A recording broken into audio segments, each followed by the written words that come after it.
श्वेताश्वर उपनिषद। श्वेताश्वर उपनिषद हमारे नेट के सिलेबस का उपनिषद है। श्वेताश्वर उपनिषद कृष्ण यजुर्वेद की शाखा के अंतर्गत आता है, याद रखेंगे। श्वेताश्वर उपनिषद कृष्ण यजुर्वेदीय की शाखा के अंतर्गत आता है। श्वेताश्वर उन मुनि का ही नाम है जिन्होंने इस उपनिषद को की रचना किए थे। अगर एग्जाम में आते हैं कि श्वेताश्वर उपनिषद के रचयिता का नाम क्या है, तो श्वेताश्वर मुनि के नाम से ही यह श्वेताश्वर उपनिषद बताया गया है।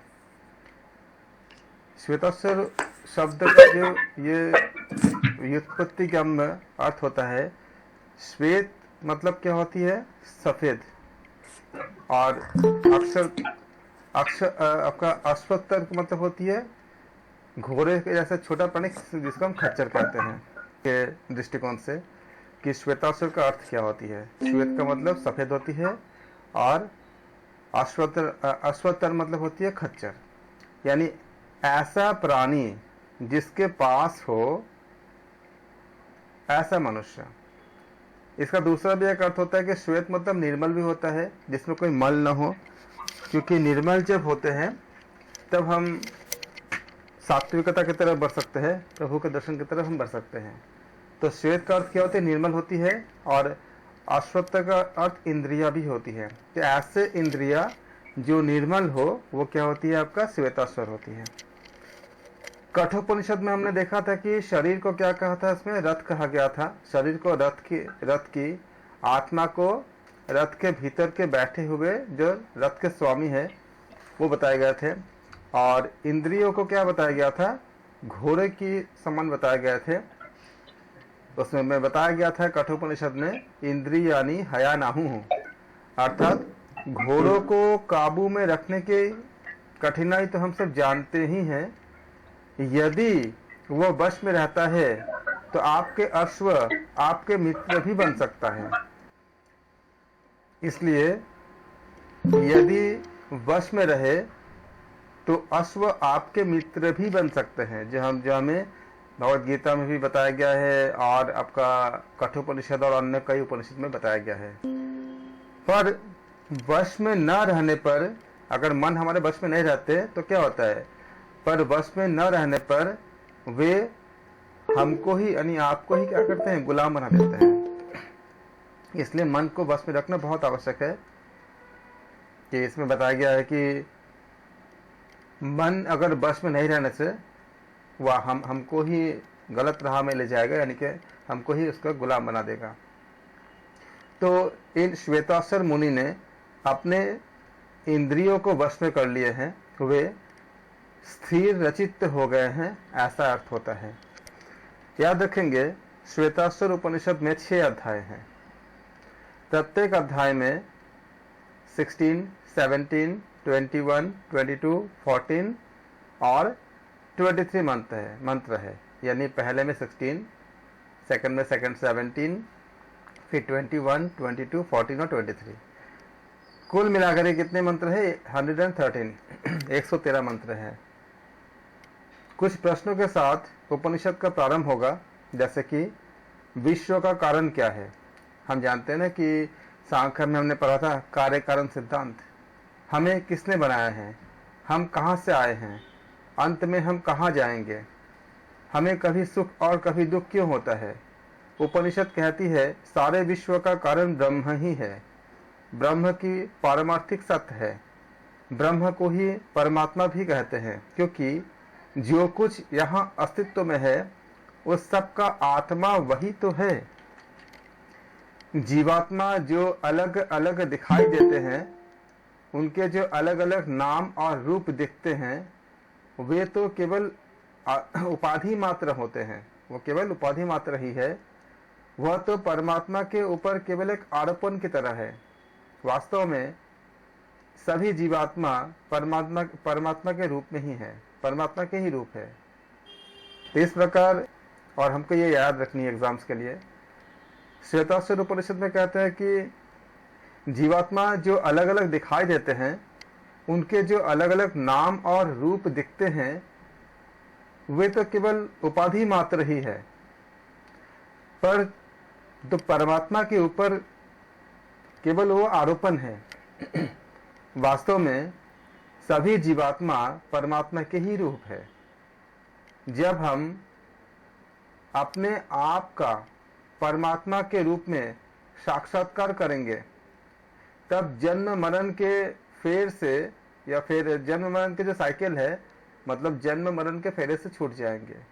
उपनिषद कहती है कि हमारे जन्म मरण का कारण मात्र हमारा उसकी अर्थात परमात्मा की एकता का अज्ञान ही है।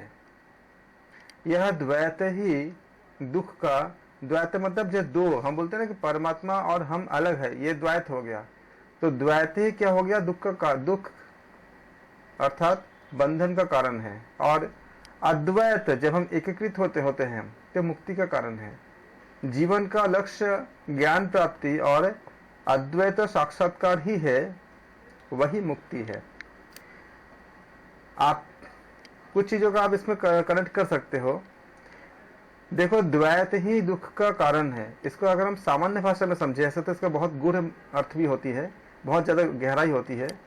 एक सामान्य चीज देखो, हमारे साथ जहां भी द्वंद्व होती है उस जगह पे होती है जब हम ये सोचते हैं कि ऊपर नीचे कम ज्यादा, तो हमें हमारे अंदर एक मतलब जहां भी हमें द्वंद्व उत्पन्न होती है, जहां भी हमें दुख का कारण होती है, कोई हमसे ज्यादा बेहतर है या हम किसी से ज्यादा बेहतर है, ये दोनों के ही साथ ही एक द्वंद्व उत्पन्न होती है। अगर मान लो कि हमसे कोई ज्यादा बेहतर है, तो तमोगुण में इसका असर क्या आएगा? अगर तमोगुण अगर उत्पन्न होगा तो क्या हो जाएगा? इसमें काम, क्रोध, लोभ, मोह, मद, मात्सर्य के बीच में कुछ न कुछ आपका कोई ना कोई आपका प्रोडक्ट देगा। जैसे कि अगर हमें किसी का उन्नति देखकर अगर हमें ईर्ष्या होता है इत्यादि होता है, ये क्या है? द्वैत का ही होता है। लेकिन अगर हम एक चीज को, ये अगर खाली कहने के लिए नहीं, अगर सिर्फ कहने के लिए नहीं, अगर मन से अगर हम ये सोच सके कि हम सब ब्रह्म ही है और एक ही है, दो है ही नहीं, और इसका अर्थ को अगर जान पाए, तो कोई किसी से छोटा या बड़ा मतलब आएगा ही नहीं। और जब यही तो द्वैत है, और जब छोटा बड़ा नहीं आएगा तो सारा सब में हम जब एक देखेंगे तो ये अद्वैत हो गया, सब में जब ब्रह्म देखेंगे। इसीलिए जो संत होते हैं उनके साथ ये सब चीजें होती नहीं है। संत के साथ कभी भी ऐसा इस तरह की चीजें नहीं होती है। क्योंकि ईर्ष्या वगैरह क्यों नहीं होती है? क्योंकि उनका लक्षण ये होता है कि वो सबको ब्रह्म, सब में ब्रह्म और ब्रह्म में सबको देखते हैं, तो कोई छोटा बड़ा होता ही नहीं है। उसी तरह से अगर मान लो, अगर ये देखते हैं कि हम किसी से ज्यादा मतलब किसी क्षेत्र में हम अगर किसी से ज्यादा अच्छे हैं, तो क्या अहंकार आ सकता है? अगर हमारा तमोगुण होगा तो वो अहंकार क्या करता है? हमें नष्ट कर देता है और वो हमें दुख का कारण बनता है। तो अगर हम कम है, हमसे कोई ज्यादा बेहतर है, ईर्ष्या आएगा तो भी वो हमें एक पतन की तरफ ले जाएगा। और पतन मतलब क्या? नैतिक पतन के साथ साथ सारे पतन एक साथ आती है, तो वो दुख का कारण होगा। और अगर हमारा उपलब्धि किसी से ज्यादा है और अगर हमको अहंकार आता है, तो ये अहंकार भी क्या होती है? पतन की तरफ ले जाता है और दुख का कारण होती है। ये एक साधारण सा बात है जिससे हम सब फैमिलियर है। या तो आप किसी से खुद ज्यादा बेहतर हो गए या तो कम हो गए। दोनों ही केस में अगर हम तमोगुण उत्पन्न होती है, तमोगुण के क्षेत्र में अगर रहते हैं हम, तो क्या होती है? हमें दुख होती है। जितने ज्यादा हम सतोगुण में जाएंगे, सात्विकता मिलेगा, क्या होगा? हम अद्वैत की तरफ जाएंगे, धीरे धीरे अद्वैत की तरफ बन जाते हैं। जब हम शून्य में जाते हैं तो उस समय क्या होती है? सारे दुख समाप्त हो जाते हैं। जो एक संत होते, जो फकीर होते, वो भी इसी धरती के ही मनुष्य है, लेकिन उनका सोच में द्वैत नहीं होता, अद्वैत होता है, अर्थात सब कुछ में ब्रह्म ही देखते हैं। इसलिए उनका अंतिम जन्म भी होता है, मोक्ष भी होता है, क्योंकि मृत्यु के समय जो भी चीज उनके सामने आएगा उसमें ब्रह्म को ही देखेंगे। और भगवत गीता और बाकी सब जगह बताया गया है कि अंतिम समय में जो हम सोचते हैं हम उसी को प्राप्त करते हैं। अगर ब्रह्म को सोचेंगे, अगर अद्वैत हो जाएंगे, तो क्या होगा? उनको दुख की, हर तरह के दुख के, जितने भी तरह के आपने सांख्य दर्शन और बाकी सब जगह जितने दुख पड़े आपने, सबका क्या होती है? समाप्त हो जाती है। इसलिए बताया गया है कि और फिर जब ये समाप्त हो जाती है तो हमारे कुछ कर्म का बंधन बनता ही नहीं है, और जब कर्म का बंधन नहीं रहेगा तो क्या होगा, हमारे पास अज्ञान भी नहीं रहेगा, विवेक उत्पन्न हो जाएगा। और जब विवेक उत्पन्न हो जाएगा तो क्या हो जाएगा हमारा, जब हमको हमारा कर्माशय जब शून्य हो जाएगा तो क्या होगा, जन्म मरण के साइकिल से हम मुक्त हो जाएंगे। उसी को मोक्ष कहते हैं। इसलिए उपनिषद कहती है कि हमारे जन्म मरण का कारण मात्र हमारा उसकी मतलब उस परमात्मा की अज्ञान, परमात्मा के प्रति हमारा जो अज्ञानता है वही है। ये द्वैत ही दुख का अर्थात बंधन का कारण है। और जब हम एकता अनुभव करते हैं हरि के साथ, परमात्मा के साथ, तो किसी को भी देख करके हमें उसके प्रति घृणा नहीं आएगा, या कभी कोई हमें अहंकार नहीं आएगा, या हमें किसी भी प्रकार का ईर्ष्या नहीं आएगा। और जब ये नहीं आएगा तो क्या हो जाएगा, ये आपका अद्वैत हो जाएगा। और ये अद्वैत क्या होगा, मुक्ति का कारण होता है।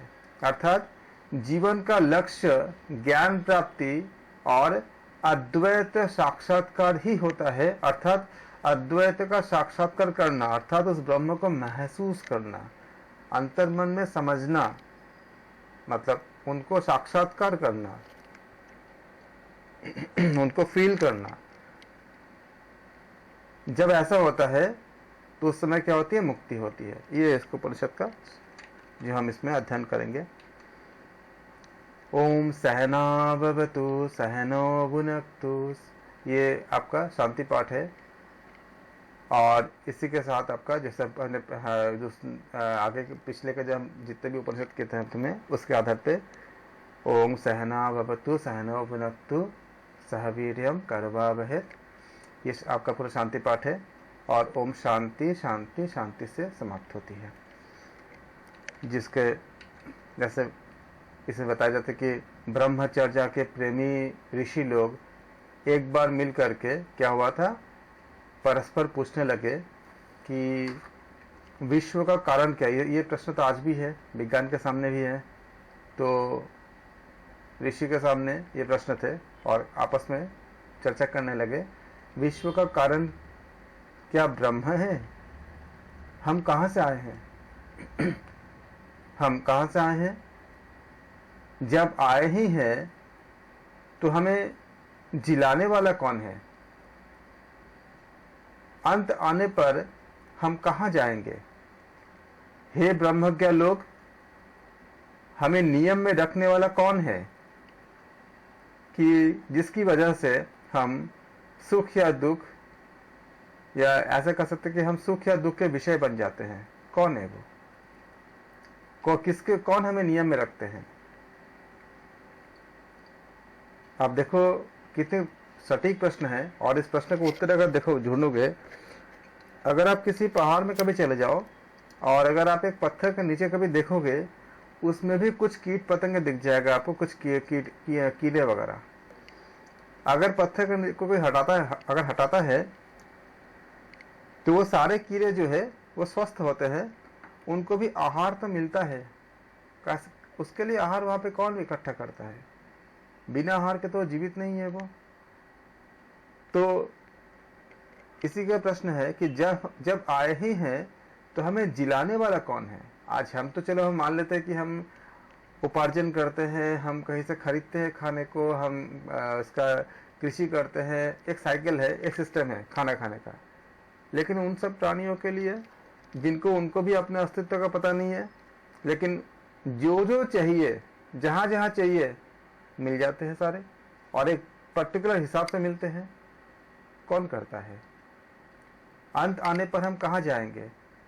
अंत आने पर हम कहाँ जाएंगे इसके अगर एक प्रूफ के प्रमाण चाहते हो तो मैं आपको कॉमन लाइफ में एक आपको एग्जांपल देने की कोशिश करता हूँ, जिससे आप इसका और अच्छे से समझ पाओगे। कल्पना करो, एज्यूम करो कि आप बस स्टैंड में खड़े हो और एक बस आ रही है, आपको कहीं जाना है। आपने देखा बस आ गया, बस रुका, आप मैंने बस में चले गए। तो आपने खाली इतना ही देखा ना कि बस कहीं से, बस को रास्ते से आते हुए देखा आपने और बस कहीं जा रही है। इसके आधार पे हम क्या कह सकते हैं, जिसको हम देखे नहीं है लेकिन हम कह सकते हैं अगर ये बस रोड में आई है, इसका मतलब कभी ये बस किसी कारखाने में बनी भी है, हम तो देखे नहीं है, लेकिन बिना बने तो आ नहीं सकते। और अगर बना है तो उसका कोई इंजीनियर भी होगा, कोई डिज़ाइनर भी होगा, उसका बहुत से प्रोटोकॉल भी होंगे बहुत से रूल्स भी होंगे। क्या इसके बिना बस का रोड तक आना संभव है? आपके सामने आना संभव है क्या? आपने खाली बस देखा, आपने उस इंजीनियर को भी नहीं देखा, उस कारखाने को भी नहीं देखा, उस पूरा मैकेनिज्म को भी नहीं देखा जहां से बस बनी है, या कोई भी उसका जितने भी सिस्टम्स होते हैं। और आपने उसको भी नहीं देखा कि इसके रूल बनाने वाले कोई है कि नहीं है, जैसे बस को किस जगह रुकनी है, कितने देर रुकनी है, और इसका आपका बस का बाकी जो लेन होता है कि उसी लेन में बस को चलनी है, उसका क्योंकि उसको टर्न करने के लिए जितना रेडियस चाहिए उसके हिसाब से सब कुछ बनाया गया है। क्या आपने ये जब खाली बस आ रही है आपने देखा इतने सारी चीज़ों को? लेकिन क्या इसके बिना संभव है? क्या रोड में जो नियम होते हैं, आपका ट्रैफिक का जो रूल होता है, उस रूल को तो किसी ने बनाया लेकिन आपने देखा है, लेकिन क्या बिना रूल के ट्रैफिक चल सकता है? इतना ही नहीं, अगर ये बस आपने देखा तो ये भी तय है कि ये बस चलते चलते एक समय कबाड़ होगा। खाली अभी बस को खाली इसमें आते हुए देखा खाली, लेकिन अगर आया है तो आने से पहले का इतने सारे क्वेश्चन का आंसर मिल गया आपको। ये सब चीजें होके आया होगा, कोई इंजीनियर होगा, कहीं उसको बनाया गया होगा, डिजाइन किया होगा, सब कुछ होगा। अब अभी अगर आप बस देख रहे हो तो एक समय कबाड़ बनेगा, फिर साइकिल में जाएगा क्योंकि चीजें नष्ट नहीं होता, फिर ये पूरा पिघल जाएगा और नया कुछ चीजें बनेगा, फिर इसे ऐसे ही बनेगा, ऐसे फिर से नया कुछ बन के आएगा। क्योंकि मास और एनर्जी दोनों क्या डिस्ट्रॉय या क्रिएट नहीं होता, खाली रूपांतरण होता है। बस के तरह ही अगर हम इस धरती पे आए हैं तो इसका मतलब क्या हमें कोई बनाने वाला भी होगा। जैसे बस को किसी कारखाने में कोई किसी ने बनाया है, हमें कोई डिज़ाइन किया गया होगा। हमारे शरीर में जितने जहाँ पे जो ज़रूरत है ठीक वैसे ही उत्पन्न होती है, जिस समय ज़रूरत होती है उसी समय वो चीज़ें उत्पन्न होती है, और जिस समय ज़रूरत नहीं होती है उस समय उसको नहीं होती है। जैसे जब एक बच्चे का जब जन्म होना होता है तो जब प्रसव की प्रक्रिया होती है उस समय ऐसे ऐसे बहुत तरह के हार्मोन्स और बहुत सारी चीज़ें मैकेनिज्म बॉडी में अपने आप बनती है, कल उसी समय बनती है, उतनी टाइम के लिए बनती है जितने समय तक के बच्चे को बाहर आने के लिए, मतलब प्रसव होने के लिए ज़रूरत होती है। तो कोई तो इंजीनियर होगा ना जो सब चीज़ों को आपका मतलब ये डिसाइड करता है, डिज़ाइन करता है। इसी के बारे में बताया जा रहा है। डैट इज उसी को हम क्या करते हैं, उसको उनको जिलाने वाला, यानी कि हमें कौन भेजता है, इसी बारे में उपनिषद में पूछा गया है। वो जो शक्ति है उस शक्ति को हम भगवान कहते हैं, ईश्वर कहते हैं, अलग अलग नाम से कहते हैं। और अगर ऐसा हम जैसे बस अभी अगर हम देखते हो तो बस क्या होगा, एक समय आपका कबाड़ भी बनेगा, हमारे बॉडी पे क्या होगा, कबाड़ बनेगा। एक समय हम एक समय छोड़ने के लिए हम बाध्य होंगे। लेकिन जैसे एनर्जी और मास कंजर्व होता है, नष्ट नहीं होता, खाली रूपांतरण होता है, तो हमारा आत्मा अगर ऊर्जा है, शरीर अगर मास है, उसको दोनों में से कोई भी नष्ट नहीं होगा। शरीर कहाँ मिलेगा, अंत में मिट्टी में मिलनी है, उस मिट्टी से कुछ नया कुछ बनेगा। तो ये हमें, और अगर यहाँ पे इतने सारे रूल्स अगर है, ट्रैफिक रूल है, सब कुछ है, कैसे कैसे सारा ऑपरेट होगा, तो हमें जो बनाया जो भेजे हैं उनका भी तो नियम होंगे। वही नियम जो है उसी को हम सारा जो उपनिषद में और जो हमें शास्त्र में बताया गया है, जैसे गरुड़ पुराण में बताया गया है कि मृत्यु के बाद क्या क्या होने से हम क्या क्या मिलता है हमको, या भागवत में बताया गया है, ये सारे रूल्स है, प्रोटोकॉल है। अब ये प्रोटोकॉल के बिना क्या हमारा इतने सारा मैकेनिज्म चल सकता है? हमारे जैसे न जाना कितने सारे धरती होंगे, कितनी पृथ्वी होंगे, कितनी ऐसे आपके ग्रह होंगे, कितनी ऐसे आकाश गंगाएं होंगे। अगर हमारे एक छोटा सा शहर चलने के लिए इतने सारे पैरामीटर और नियम की जरूरत पड़ती होगी, तो उस जो क्रिएटर है, जो पूरा सृष्टि करता है, उसको भी तो कुछ नियम होंगे ना।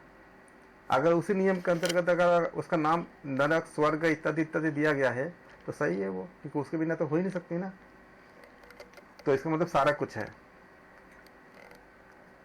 नाम अलग अलग जगह अलग अलग आप दे सकते हो, लेकिन तरीके एक ही है, सबका सिस्टम एक ही है। एक प्रोटोकॉल के अंदर ही सब कुछ होगा। इसी बात को इसमें बताया गया है कि हमें नियम में रखने वाला कौन है, वो प्रोटोकॉल कौन है। ये देखो, हमें नियम में रखने वाला कौन है। श्वेताश्वर उपनिषद में बताया गया है कि हमें नियम में रखने वाला कौन है, जिसकी वजह से हम सुख या दुख इनके विषय बन जाते हैं। काल, वस्तु का अपना स्वरूप, कार्य कारण संबंध जो हम दर्शन में पढ़ चुके हैं, केवल दैव, पंच महाभूत, जीव, इनमें से विश्व का कारण कौन सा है, ये प्रश्न है। नहीं, इनमें से तो कोई विश्व का कारण नहीं है, और इन सभी का संयोग भी विश्व का कारण नहीं है। तब विश्व का कारण क्या है? जीव इन सभी को एकत्रित तो कर सकता है, पर जीवात्मा भी सुख दुख का कारण नहीं हो सकता, क्योंकि वह तो सुख और दुख का विषय अर्थात अपने कर्मों के अनुसार भोगने वाला खाली आश्रय ही तो है। भोगता है वो, खाली आश्रय है, जैसा कर्म होता है। गहरे ध्यान में डूबे हुए योगियों ने विश्व के कारण, क्या कारण है विश्व के, उस विश्व के कारण के रूप में उस प्रकाशित विश्वात्मा के शक्ति को देखा है।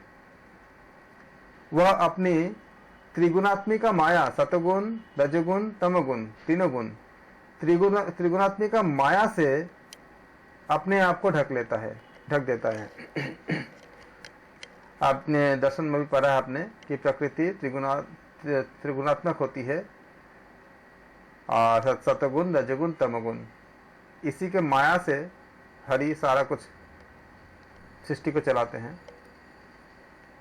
तो वह अपनी त्रिगुणात्मिका माया से अपने आप को ढक देता है।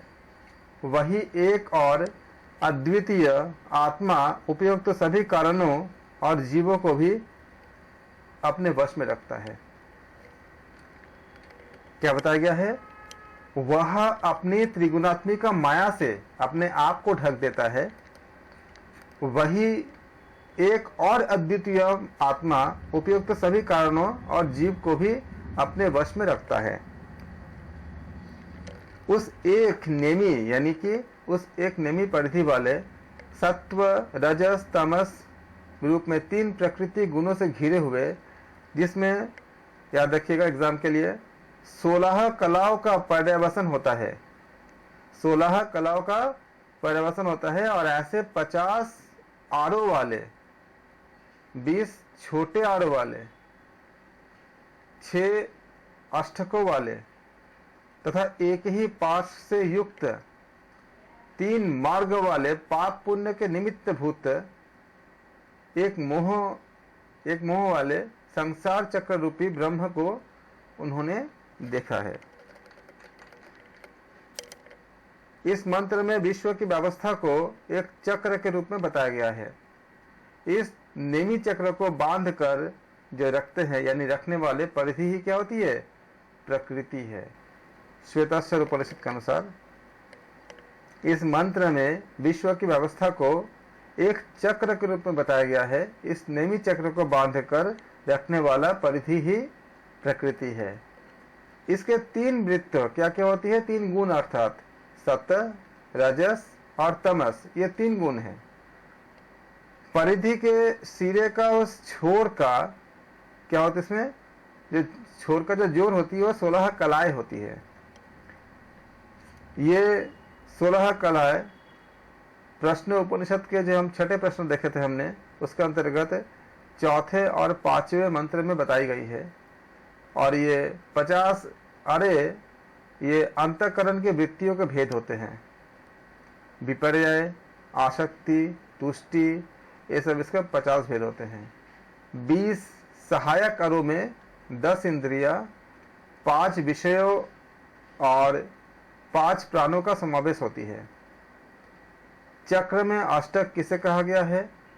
ये कई जगह पे बताया गया है इसमें, लेकिन एग्जैक्टली इसको देखने होते हैं। यह प्रकृति, शरीरगत धातुओं, सिद्धियां, भाव, देव योनि और विशिष्ट गुण, ये 6 भेद बताए गए हैं। धर्म, अधर्म और ज्ञान मार्ग, ये 3 मार्ग है, याद रखेंगे, धर्म, अधर्म और ज्ञान मार्ग। पाप और पुण्य कर्म, ये 2 निमित्त है। यह सब मोह रूपी नाभिक को केंद्र में रखकर घूम रहे हैं। हम एक ऐसा नदी की तरफ जाते हैं जिसकी 5 जलधाराएं हैं, जिसके 5 उद्गम स्थल है, और इसलिए जो बड़ी वेगवती है, जो टेढ़ी मेढ़ी चलती है, जिसके 5 तरंगे हैं, जिसके 5 मूल है, जो 5 भंवरों वाली है, जो 5 दुख प्रवाह से वेग वाली, जो 5 पर्वों वाली और 50 भेदों वाली है। यहाँ ऋषि विश्व प्रवाह का वो नदी के रूप में वर्णन करते हैं। 5 इंद्रियां ही उसकी 5 धाराएं हैं, 5 तत्व इसके 5 उद्गम स्थल है, 5 प्राण उसकी तरंगे हैं, 5 तन्मात्राएं ही उसकी भंवरे हैं। याद रखिएगा, 5 तन्मात्रा क्या है, उनके भंवरे हैं। गर्भ, जन्म, रोग, जरा, मृत्यु, उसका क्या है, दुखौध है। गर्भ, जन्म, रोग, जरा और मृत्यु। गर्भ मतलब जन्म लेना, गर्भ के बाद क्या होती है, जन्म होती है, फिर क्या होती है, रोग होती है, फिर जरा होती है, फिर मृत्यु होती है। अंतःकरण की 50 वृत्तियां इसका भेद है। अज्ञान, राग, द्वेष, भय, ये 5 पर्व है श्वेताश्वर उपनिषद के अनुसार। जब तक जीवात्मा अपने को विश्वात्मा से अलग समझता है, तब तक उसे इस भवचक्र में घूमना पड़ता है, घूमना ही पड़ता है कह सकते हो। अर्थात उसकी प्रेरयिता विश्वात्मा की दया पर संसार के इस दुष्चक्र में आना जाना पड़ता है। अंत में यदि उसकी कृपा हो तब उसे मुक्ति मिलती है। अर्थात जब वह विश्वात्मा के साथ ऐक्य का अनुभव करता है, तब एक या दूसरी तरह से विश्वात्मा के साथ एक हो जाता है, मानो विश्वात्मा ही उसे अपनी ओर खींच रहा है, ऐसा होता है। ऐसा लगता है कि विश्वात्मा क्या करता है, उसको अपनी तरफ खींच रहा है। विश्व प्रपंच से अलग वर्णित यह ब्रह्म सबसे उत्कृष्ट ही है। भोक्ता, भोग्य और नियंता तीनों इसी में अवस्थित है। इन तीनों का भेद पहचान कर, अर्थात वही विश्वपालक है और अविनाशी है, ऐसा जानकर, जो ज्ञानी लोग जो जानते हैं ऐसा, वह ब्रह्म ज्ञानी लोग अपने शरीर को, और या कह सकते हैं कि ब्रह्मज्ञानी लोग अपने को शरीर से अलग अलग समझते हैं।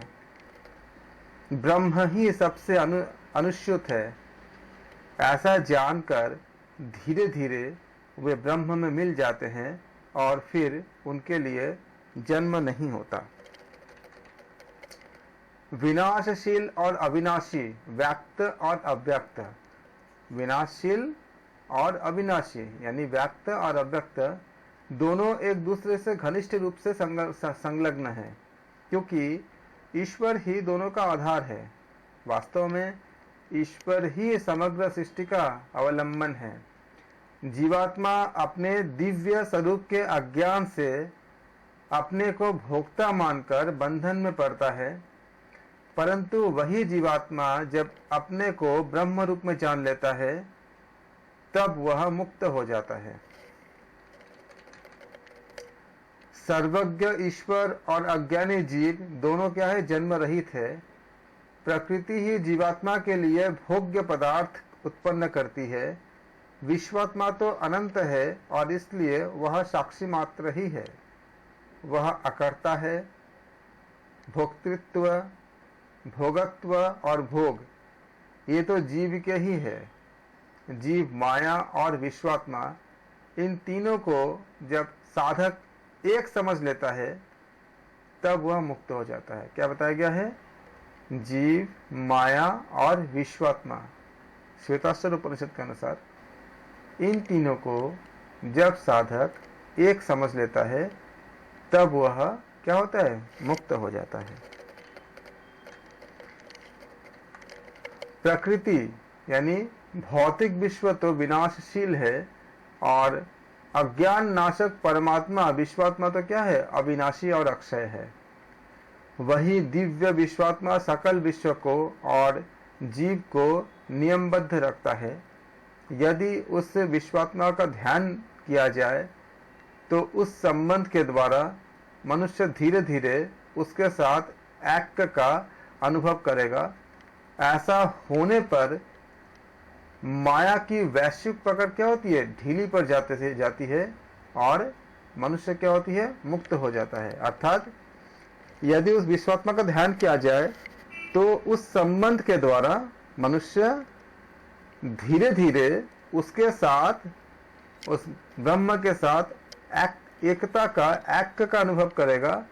और जैसे जैसे वो ये करेंगे उनके वैश्विक पकड़ क्या ढीली हो जाती है, मनुष्य क्या होती है? मुक्त हो जाती है। श्वेताश्वर उपनिषद के अनुसार उस विश्वात्मा के साथ अपने आत्मा का ऐक्य जानकर मनुष्य अज्ञान जनित सभी बंधनों से मुक्त हो जाता है और सभी क्लेश क्षीण हो जाने से जन्म मरण की भी समाप्ति हो जाती है। मृत्यु के समय उस विश्वात्मा परमात्मा के ध्यान से तो पूर्वोक्त 2 से 3 स्थान विश्वात्मा के स्थान ऐक्य ही प्राप्त करता है। वह अपने को आप्तकाम अर्थात कृतार्थ ही समझता है। पाप शांति और जन्म मरण हानि की अपेक्षा यह ऐक्य का अनुभव क्या होती है? एकता का अनुभव, वो तीसरा स्थान है। ब्रह्म को सदैव अपने भीतर ही अवस्थित हुआ जानना चाहिए। इससे अधिक अच्छा जानने योग्य और कुछ नहीं है। भोक्ता, जीव, भोग्य, जगत और प्रेरक परमात्मा, इन तीनों को एक ब्रह्म रूप ही मानने चाहिए। एक ब्रह्म रूप मानो। जिस तरह अपने आश्रय काष्ठ में स्थित अग्नि का रूप दिखाई नहीं देता, फिर भी उसके सूक्ष्म रूप का तो नाश नहीं होता। अग्नि का भी दिखाई देता है, जो लकड़ी के अंदर अग्नि होता है दिखाई नहीं देता, लेकिन उसका सूक्ष्म रूप क्या होती है? नष्ट नहीं होता। और ईंधन रूप के कारण ही उसका ग्रहण हो सकता है। ठीक उसी प्रकार उन दोनों के समान इस देह में प्रणव द्वारा आत्मा का ग्रहण किया जाता है। अपने शरीर को नीचे की अरणी करके और प्रणव को ऊपर की अरणी करके ध्यान रूपी मंथन के अभ्यास से उस स्वयं प्रकाशित परमात्मा को गुप्ताग्नि की तरह देखना चाहिए। जैसे तिल में तेल, दही में घी, झरनों में जल और काष्ठों में अग्नि रहता है, उसी प्रकार जो मनुष्य सत्य और तप के द्वारा उसे बार बार देखने का प्रयत्न करता है, उसी का यह आत्मा में अवस्थित दिखाई देता है। आत्मविद्या और तप के कारण रूप दूध में घी की तरह होते रहते हुए सर्वव्यापक आत्मा को सर्व के आश्रय रूप आत्मा के रूप में देखा जा सकता है। अर्थात सत्यादि साधन द्वारा अधिकारी पुरुष जिसका अनुभव करता है वह ब्रह्म ही है, वह ब्रह्म ही है। ये 2 बार कथन क्या है? अध्याय की समाप्ति का सूचक है। अर्थात इस प्रकार श्वेताश्वर उपनिषद में प्रथम अध्याय संपूर्ण समाप्त हुए। द्वितीय अध्याय सविता देवता अर्थात प्रजापति प्रथम तो हमारे मन और अन्य प्राणों का विस्तार करके उन्हें परमात्मा में लगाकर अग्नि आदि का सा तेज प्राप्त करके इस धरती पर इस शरीर में स्थापित करे। सविता देवता की अनुज्ञा मिलने से परमात्मा से जुड़े हुए मन परमात्मा की प्राप्ति के लिए कारणभूत ध्यान कर्म के लिए यथाशक्ति हम प्रयत्न करें। सविता देव मेरे मन को विश्वात्मा के साथ जोड़ दे, इससे मेरी सारी इंद्रियां और उस विश्वात्मा के लिए प्रेरित होगा। क्योंकि सविता जब हमारे मन को जब विश्वात्मा के साथ जोड़ते हैं तो हमारे सारे इंद्रियां क्या होती हैं, विश्वात्मा की तरफ हमारे प्रेरित होते, इंस्पायर्ड होते हैं। बाद में उस स्व प्रकाशित आत्मा के साक्षात्कार के लिए मेरी इंद्रियों को आवश्यक विवेक शक्ति प्रदान करें, आवश्यक विवेक शक्ति प्रदान करते हैं। जो विप्र यानी ब्राह्मण लोग अपने मन एवं इंद्रियों को परमात्मा से जोड़ देते हैं, वे सर्वव्यापक, महान, सर्वज्ञ सविता के बहुत ही कृतज्ञ होते हैं। उन्हें चाहिए कि वे ज्ञानवान सूर्य की सर्व प्रकार से आराधना करें। ओ मेरे इंद्रियों और उसके अधिष्ठात्री देवताओं, हे दोनों, मैं तुम दोनों को ध्यान प्रणाम के द्वारा शाश्वत ब्रह्म के साथ जोड़ देता हूँ। ज्ञानियों द्वारा यह स्तुति मंत्र भले ही चारों ओर फैल जाए, हे अमृत के संतानों और हे दिव्य ध्यान में रहने वाले लोगों, तुम सब मेरी यह वाणी सुनो। जहाँ मंथन से अग्नि पैदा होता है वहाँ वायु बहता नहीं है। जहाँ सोम रस से भरपूर घड़े उभरते हैं वहाँ बाह्य कर्मों का इच्छुक मन लगता है। सविता देव द्वारा अनुमति प्राप्त करके उस चिरंतन ब्रह्म का सेवन करना चाहिए। तुम उस ब्रह्म में निष्ठा रखने वाले हो जिससे कि तुम्हारा पूर्त कर्म बंधन कारक नहीं होगा। मस्तक, ग्रीवा, छाती तीनों को उन्नत रखकर यानी आगे बढ़ाकर शरीर को सीधा रखकर मन से इंद्रियों को भीतर प्रवेश करवा करके ज्ञानी मनुष्य ओंकार रूप नौका से भी भयानक जलाशयों को पार कर जाता है।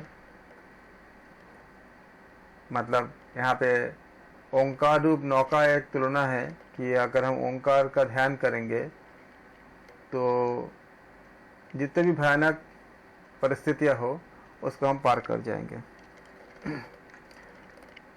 समुचित आहार विहार करते हुए प्राणों का निरोध करके जब प्राण शक्ति क्षीण हो जाए अर्थात प्राण धारण सामर्थ्य चला जाए तब नासिका से उसे बाहर निकाल देना चाहिए। जैसे शरारती घोड़ों से जुड़े हुए रथ का सारथी सावधान होकर घोड़ों को वश में करता है, उसी प्रकार विद्वान योगी भी उस प्राण के प्रति सावधान रहकर मन को केंद्रित करता है।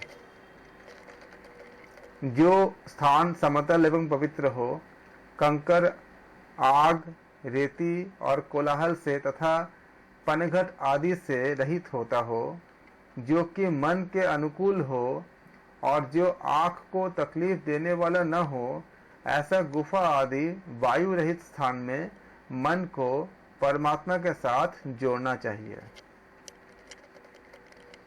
योग का अभ्यास करते समय बीच में आने वाले ओस, धूम, सूर्य, वायु, अग्नि, जुगनू, बिजली, स्फटिक मणि और चंद्रमा के रूप में क्या होते हैं, शुरू में ब्रह्म की एक अभिव्यक्ति होती है, ऐसा जान पड़ता है। पृथ्वी, जल, तेज, वायु, आकाश की अभिव्यक्ति होने पर पंच महाभूत योग के गुणों का अनुभव होने के बाद योगाग्निमय शरीर पाने वाले योगी को न तो रोग आता है, न बुढ़ापा आता है, अकाल मृत्यु भी नहीं आती। जब उस स्थिति में पहुंचते हैं तो शारीरिक फुर्तीलापन यानी लघुता, आरोग्य, अललुपता मतलब विषय शक्ति का अभाव, देह के वर्ण की उज्ज्वलता, आवाज का माधुर्य, सुंदर गंध और मूत्र, पुरुष की न्यूनता, ये सब योग की पहले सिद्धियां मानी जाती है श्वेताश्वर उपनिषद के अनुसार, और आप लोग हठ योग में भी अपने इसको अध्ययन किए हैं। जिस प्रकार मिट्टी से मलिन हुआ बिंब सोने या चांदी के टुकड़ा शुद्ध करने के बाद चमक उठता है, जब उसको हम जो क्लीन करते, जब शुद्ध करते हैं तो जिसमें चमक आता है, ठीक उसी प्रकार देहधारी जीव आत्म तत्व का साक्षात्कार करके कृतार्थ और शोक से रहित हो जाता है। कृतार्थ होता है और शोक से रहित हो जाता है। जब योगी दीपक के समान स्वयं प्रकाशित रूप से आत्म तत्व के भाव से योग तत्व का साक्षात्कार करता है, तब वह जन्म रहित, अचल, स्थिर और सभी तत्वों से विशुद्ध देव को पहचान कर सभी पापों से मुक्त हो जाता है। यह देव ही पूर्वादि सभी दिशाओं में और उपदिशाएं हैं। ये देव क्या है? पूर्व इत्यादि सारी दिशाएं, पूर्व, पश्चिम, उत्तर, दक्षिण जो दिशाएं होते हैं ना, यह देव ही पूर्व आदि सभी दिशाएं और उपदिशाएं हैं। यही देव हिरण्यगर्भ से पहले पैदा हुए थे, और यही गर्भ के भीतर भी है, और यही उत्पन्न भी हुआ है। उत्पन्न होने वाला भी तो वही तो है। सभी देवों के अंतरात्मा के रूप में वही अवस्थित है। वही सर्वतोमुख है। सभी प्राणियों के मुख उसी के हैं। जो देव अग्नि में से है, जो देव अग्नि में है, जो पानी में है, जो समस्त भुवन में व्याप्त हो रहा है, या जो समस्त भुवन को व्याप्त कर रहा है, जो औषधियों और वनस्पतियों में भी विद्यमान है, उन देव को नमस्कार हो, नमस्कार हो। इस प्रकार श्वेताश्वर उपनिषद की द्वितीय अध्याय हमारा समाप्त होती है। तृतीय अध्याय, जो एक मायावी परमेश्वर की ईश्वरीय शक्ति को से शासन करता है, जो एक मायावी परमेश्वर अपनी ईश्वरीय शक्तियों से शासन करता है, जो इस जगत के प्रादुर्भाव के समय वह अकेला ही अपनी शक्तियों से शासन करता है, उस परमात्मा को जो कोई जानता है वे अमर हो जाता है। क्योंकि रुद्र यानी ईश्वर एक ही है, इसलिए ब्रह्म ज्ञानी लोग इसके अतिरिक्त अन्य वस्तु की अपेक्षा नहीं करते। वह ईश्वर अपने ब्रह्मादि शक्ति के द्वारा इन लोगों पर शासन करता है, यानी शासन चलाता है। इन्हें नियम में रखता है। कौन रखता है? क्योंकि रुद्र, श्वेताश्वर उपनिषद के अनुसार रुद्र मतलब कौन है? ईश्वर है। क्योंकि रुद्र एक ही है, इसलिए ब्रह्म ज्ञानी लोग इसके अतिरिक्त अन्य किसी वस्तु की अपेक्षा नहीं करते, क्योंकि वो केवल एक ही है। द्वैत तो है ही नहीं, वह अद्वैत है। वह ईश्वर अपनी ब्रह्मादि शक्तियों के द्वारा इन लोगों पर शासन करता है, शासन चलाता है, इन्हें नियम में रखता है। वह सकल जीवों के भीतर बसा हुआ है और सब लोगों का निर्माण करके उनका क्या होता है? उनका वो रक्षक बन जाते हैं। वह सकल जीवों के भीतर बसा हुआ है और सब लोगों का निर्माण करके उनका रक्षक बनकर रहता है। वही प्रलय काल में क्या करता है? संहार भी करता है। सभी और नेत्र वाला, सभी और मुंह वाला, सभी और हाथ वाला और सभी और चरण वाला वह देव है। वह एकमात्र प्रकाश में परमात्मा द्युलोक और पृथ्वी की रचना करते करते या पृथ्वी की रचना करते रहते हुए ही वहाँ वो पशु, पक्षी, मनुष्य आदि प्राणियों को 2 हाथ, 2 पैर और 2 पंख आदि से युक्त करता है। अर्थात वह अपने 2 हाथों से विश्व को उत्पन्न करके उत्पत्ति के समय उत्पादकादि आदि रूप से इत्यादि के अनेक प्रकार से शब्द करता है, अनेक प्रकार के शब्द उत्पन्न करता है। ये शंकरानंद के कहना है। जो रुद्र ईश्वर देवताओं की उत्पत्ति तथा तथा ऐश्वर्य प्राप्ति का कारण है, जगत का पति है, सर्वज्ञ है, जिसके सर्वप्रथम जिन्होंने सबसे पहले सर्वप्रथम हिरण्यगर्भ को उत्पन्न किए थे, वह हमें शुद्ध बुद्धि से युक्त करे, वह हमें शुद्ध बुद्धि से युक्त करे। हे रुद्र अर्थात हे परमात्मा, आपकी जो कल्याणकारी शांत पुण्य प्रकाशिका देह मूर्ति है, उस आनंदमय मूर्ति द्वारा हे गिरिशंत, हे पर्वत शिखरवासी, हे पर्वत शिखरवासी, आप हम पर दृष्टि डालिए कि जिससे हम अच्छे कार्य करने के लिए प्रेरित हो जाएं। हे गिरि शिखरवासी, हे गिरि शिखरवासी, प्राणियों के ऊपर फेंकने के लिए आपने जो अपने हाथ में बाण धारण किए हुए हैं, उसे मंगलकारी कर दीजिए। हे गिरि रक्षक, हम में से किसी मनुष्य की ओर सारे जगत की, जो सारे जगत है, हम में से किसी मनुष्य की ओर सारे जगत की भी हिंसा आप ना करें। इस जगत से जो परे है, जो ब्रह्मा हिरण्य गर्भ से भी परे है, जो महान है, जो सभी प्राणियों में उनके शरीर के अनुसार परिच्छिन्न रूप से छिपा हुआ है रहता है, और जो एकमात्र परिवेष्टा यानी सर्वव्यापी है, उस परमेश्वर को जानकर ही जीव समूह क्या होते हैं? जीव समूह अमर हो जाता है, उनकी मुक्ति हो जाती है। मैं इस महान पुरुष को, जो सूर्य जैसा प्रकाश स्वरूप है और अंधकार से परे है, उसे पहचानता हूँ। मनुष्य उसी को जानकर मृत्यु को लांघ सकता है। इसके अलावा मृत्यु से छुटकारा पाने का कोई उपाय नहीं है, श्वेताश्वर उपनिषद के अनुसार।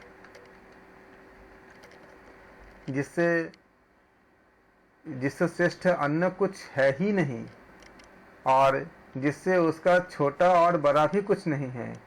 ऐसे अद्वितीय परमात्मा अपनी द्योतात्मक यानी प्रकाशमय महिमा में वृक्ष की भांति निश्चल भाव से अवस्थित है। उस परम पुरुष ने ही सारे जगत को व्याप्त करके रखे हैं, अर्थात वो सारे जगत को व्याप्त करके क्या है? स्थित है। उस कारण ब्रह्म से जो उत्कृष्ट है, उस कारण ब्रह्म से जो उत्कृष्टतर है, वह अरूप और अनामय है। अरूप मतलब जिसका कोई रूप ना हो, वह अरूप और अनामय है। उसे जो जानते हैं वे अमर हो जाते हैं। दूसरे लोग जो नहीं जानते हैं, तो दूसरे लोग क्या होंगे? दुख को ही प्राप्त हुआ करते हैं। वह भगवान चारों ओर मुख वाले, चारों ओर मस्तक वाले, चारों ओर ग्रीवा वाले हैं। सभी जीवों के हृदय में छिपे हुए सर्वव्यापी भगवान शिव सभी में निवास कर रहे हैं। यह परमात्मा महान पूर्ण सामर्थ्य वाली शरीर रूपी नगरी में शयन करने वाला, निर्मल प्राप्ति के उद्देश्य से मन को प्रेरित करने वाला, सर्वशासक, प्रकाश रूप और अविनाशी है। अंगुष्ठ के परिमाण वाला अंतर्यामी जो पुरुष है, वो पुरुष जीवों के हृदय में हमेशा क्या होते हैं? विद्यमान रहते हैं। हृदय और मन से वह चारों ओर क्या होती है? प्रकाशित होती है। वह ज्ञान का स्वामी है।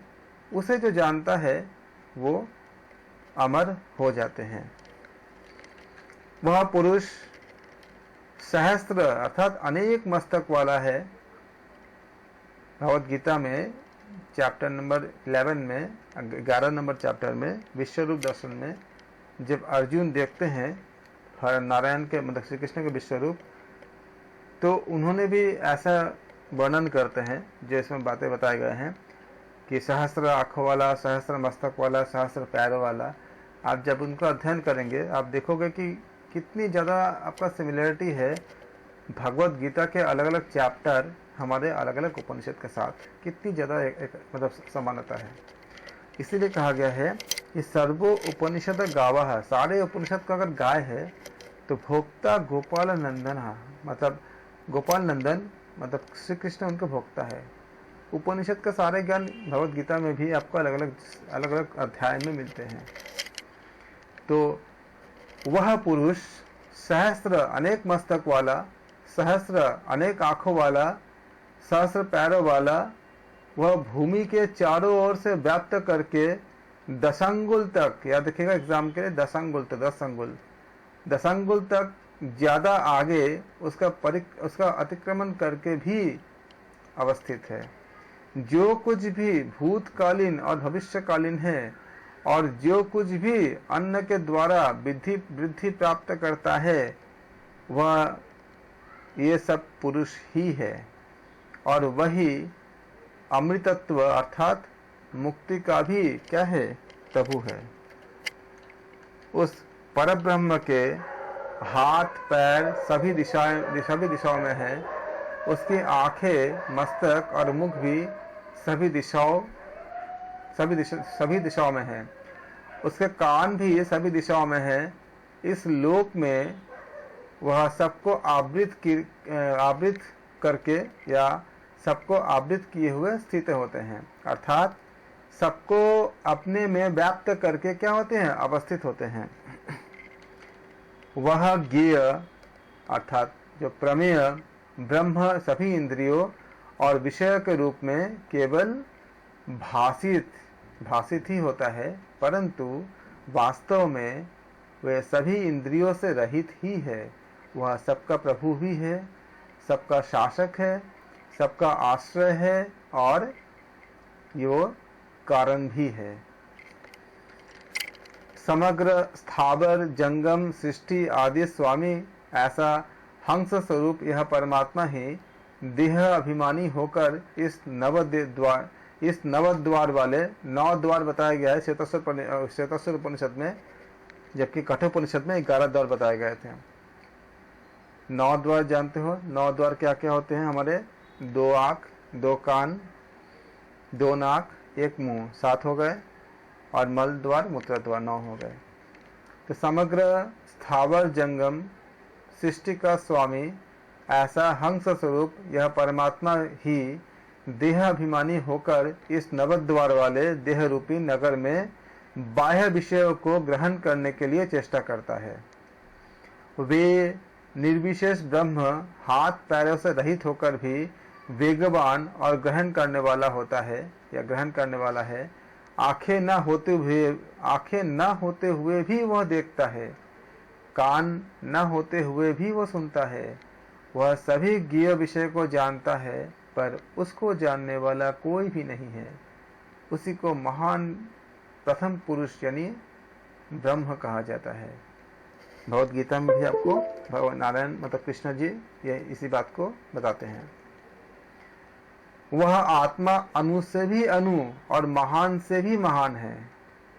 वह जीव के अंतःकरण में रहता है। वह विषय रूप संकल्प से रहित और महिमामय आत्मा को जो विधाता की कृपा से जान लेता है तो वह शोक रहित हो जाता है। ब्रह्मज्ञानी लोग जिसे जन्म से रहित कहते हैं और वह नित्य है ऐसा भी कहते हैं। वह बुढ़ापे से रहित, वह पुरातन है, वह सर्वात्मा और सर्वगत है, क्योंकि वह विभु यानी व्यापक है। उस आत्मा को मैं जानता हूँ। इस प्रकार श्वेताश्वर उपनिषद का 3य अध्याय संपूर्ण होता है। पार्ट 1 था ये श्वेताश्वर उपनिषद के। हमने 3 अध्याय हमने समाप्त किए। कल हम इसके 2य पार्ट करेंगे। इसमें बाकी जो उपनिषद के जो बाकी जो कंटेंट है उसको हम पूरा करेंगे। इस 2 पार्ट में श्वेताश्वर उपनिषद हमारा समाप्त हो जाएगा और इसके बाद हम शायद शनिवार को सैटरडे को हम योग दर्शन के पूरा टेस्ट सीरीज करेंगे। आप लोग योग दर्शन का अच्छे से अध्ययन कर लीजिए। 4 पाद से हम उसमें टेस्ट सीरीज हम लॉन्च करेंगे। आप सबका बहुत बहुत धन्यवाद। Thank you.